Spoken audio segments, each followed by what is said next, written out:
We started an event like the Proving Grounds back in June, and I called it the 2021 Challenge, and it was named that because the kids in that 2021 class, they weren't getting a whole lot of exposure because there was no basketball. They weren't able to be seen in person. There was no type of AAU going on. Invited 20 kids. I got a gym, got a broadcast partner in a span of 24 hours. Almost every kid in that event, there was 20 of them. At this point now, all 20 are playing college basketball somewhere.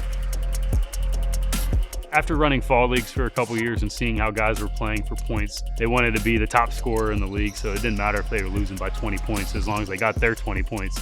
That's all they cared about. I don't want to contribute to that culture because it holds everybody back, and decided I want to do that small style type event, and the Proving Grounds was born. Oh yeah, whoa, look, they can never keep me down, I'm going, and if I ever fail, just know I'll go again. I never quit, cause I know that every loss may lead to another win. I'm going up. It's the first team to win 6 games. It's teams of 7 to 8 players, and basically you're just trying to get to 15 by 2s and 3s. It's do or die here. You gotta make the shot, you gotta make it happen, and I mean, that adds more pressure, but it makes it more fun. It's still 4 teams in one court. What's different now with this is if you win, you stay on. You lose, you sit. And that is just so countercultural to the current basketball landscape, where there's always another AAU game, always another showcase game, always another fall league game, where winning isn't always valued. I love to compete, I love to win, and I like how everybody here is competing to win, because if you lose, you have to sit off 2 games. There's a lot of people that are great at basketball but don't get a lot of notice. It's a great opportunity for some kids to come out and play and show what they got. Way more girls Division I players than boys in the area. Seems like there's a new commitment and an offer every single day for girls basketball. I mean, you always want to go against the best you can, and some of these girls here are big commits, and you know, it's a great opportunity for me to prove myself.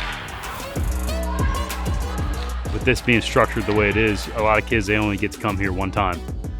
Challenging kids to have to work together to win. It's cool being able to come together and find out one another's like skill sets and what they're good at, and in one day be able to be a team and like play as a team. Just try and learn how certain types of players play and how you can best complement them and how they can best complement you. College coaches are watching, whether that's in person or on the live stream on YouTube, and they're going to be on Twitter and Instagram. It's the primary exposure for like all high school players wanting to go to play on the next level. Everybody, you know, whether or not someone gives you a hand up, you still got to go out and do the job. We're inviting different kids every single week, getting to know kids, getting to know families. So it really makes it special, and it feels like, you know, the marquee, the go-to event in the area. And I think that's God just kind of blessing it too, because I think when we follow what He has for us and we're obedient, like, great things can happen. And again, I couldn't never imagine it would be the way it is now.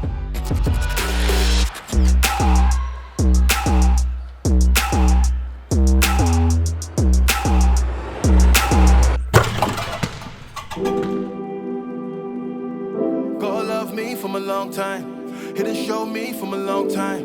I don't understand why it took so long for me to know it's been my whole life. We say hallelujah to the Most High. I won't let a day go by. Get my people on the phone line, cause God been good, man, this whole time. Hallelujah to the Most High. I won't let a day go by. Get my people on the phone line, cause God been good, man, this whole time. It goes, God loved me from a long time. Had to tell myself cause it's wartime. Battle in my mind, then I won't climb. Out of the pattern, then I find, then I won't shine. How I'm quick to forget, then I'm easily stressed. That will lead to depression. I'm eager and vexed. Got the bread full of life, but I'm eating it less. How I handle the night, what I read in the text. Told me He would never let me go, that be the fact.